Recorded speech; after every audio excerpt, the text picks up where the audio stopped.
welcome you to the Close with Krumroy. This is Ryan Krumroy here at Charles Aris. And for all of those of you that are joining in today, I just want to say thank you so much. I really appreciate your listenership and would encourage you to hit the like button on or to subscribe to this podcast on a regular basis. For those of you that have been tuning in, you've understood that we've talked recently in the last two parts on this podcast about Charles Aris's cause. Our cause is really three factors. It is change lives, transform businesses, and enrich communities. Today, I'm going to talk with you about enriching communities. So I'll say that when I started in the business world, it was just beginning to become a factor for corporations to really think about the good that they're doing in the world. And I don't necessarily mean that they had malintent prior to this. Of course not. Companies had to turn a profit. They had to employ people. They had to have people that would stay with those companies for long times.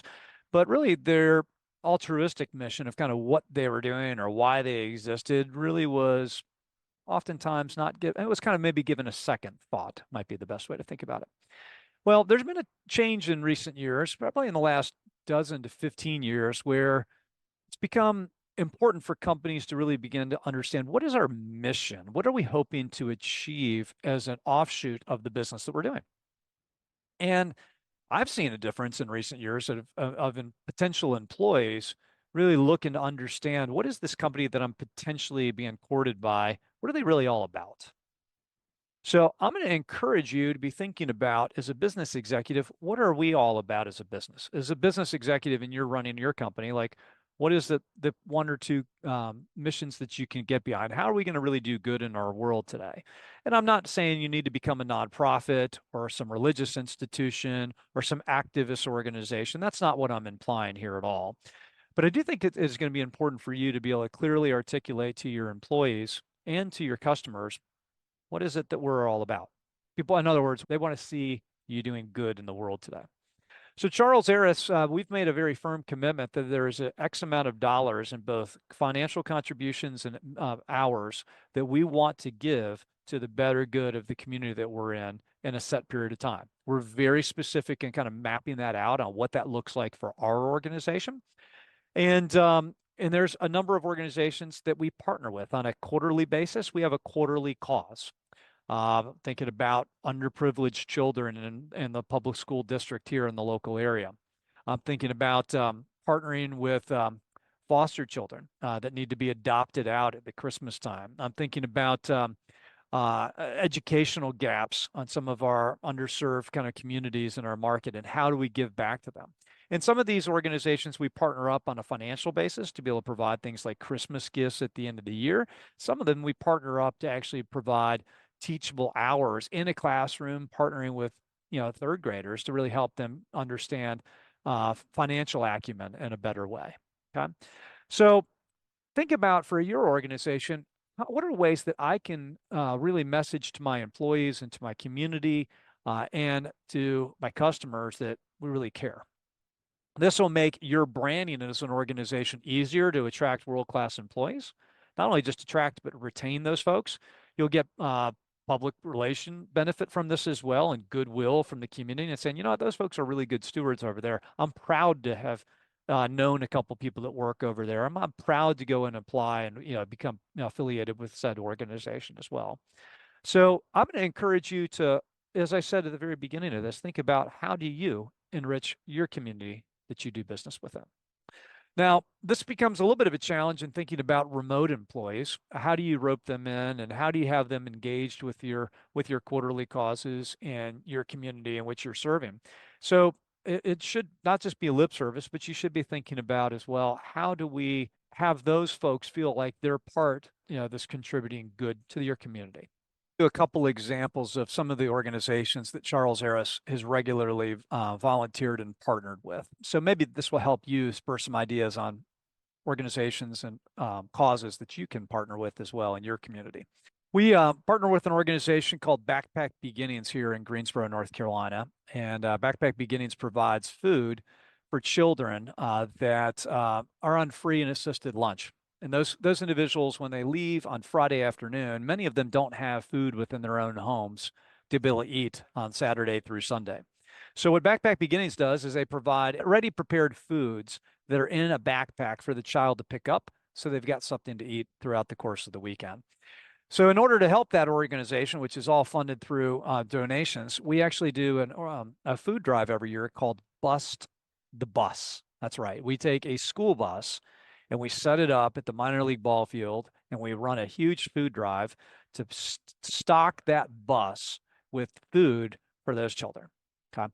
And we're really proud of that. It's a huge undertaking, and it has generated an enormous amount of food. Really about a school bus full of food every year for them.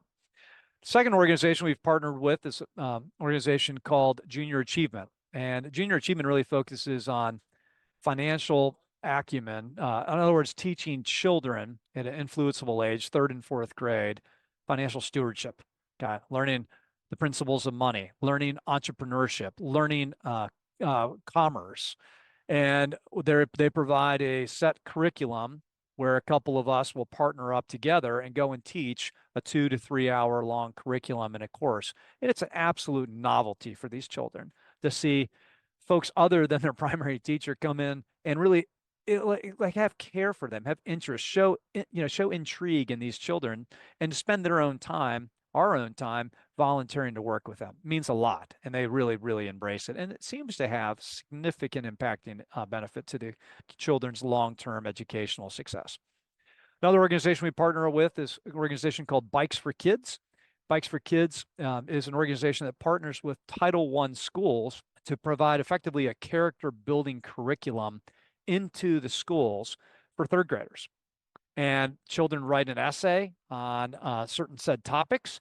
And at the end of this, the children are told that the winning essay will win a free bicycle and helmet.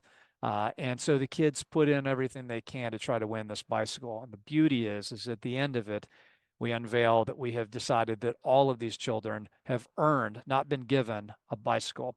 And it blows those children away to see that an organization like Charles Aris, would really think enough of them to really want to give a huge gift. And this underscores the importance of kindness around working hard, developing work ethic at a really young age as well. So beautiful organization. And then the final one that we partner with around the holidays is called Children's Home Society of North Carolina. And this is an organization that really makes sure that children that are in the foster care system that are potentially going to be adopted out at some point in the future, hopefully, are going to have some level of Christmas presents supplied to them. And so those children generate out a wish list, and then we partner up to actually figure out how are we going to provide holiday gifts for those children that are oftentimes in states of transition, going from one home to another. We want to make sure that they're given something special and that they're being valued as individuals. So look, hopefully that spurs some ideas. Maybe it's something like partnering with your local United Way chapter. Maybe it's partner up with the soup kitchen of some form. Maybe it's Habitat for Humanity. I don't know. I don't have your solution.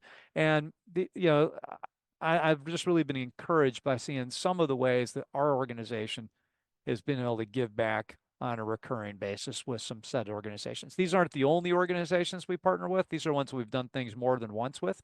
And I hope that helps. So I just want to say thank you so much for really thinking through Charles Aris's cause. Look, how do we change lives? How do we transform businesses? And how do we enrich communities? Be thoughtful about what your cause is as a business executive. We'd love to speak with you if you have any needs within your organization to really work through succession planning, think through talent gaps, think through aggressive growth trajectories, integrations that you might be having with other organizations where you're going to need to really bring in maybe some new people as well. Or if you just need good market intel and want someone to bounce an idea off of, feel free to call us. We would love to partner with you. We'd love to sit down and have a conversation if our services here at Charles Aris can ever be of help for you. Folks, thank you so much for joining The Close with Krumroy. Have a great week. Take care.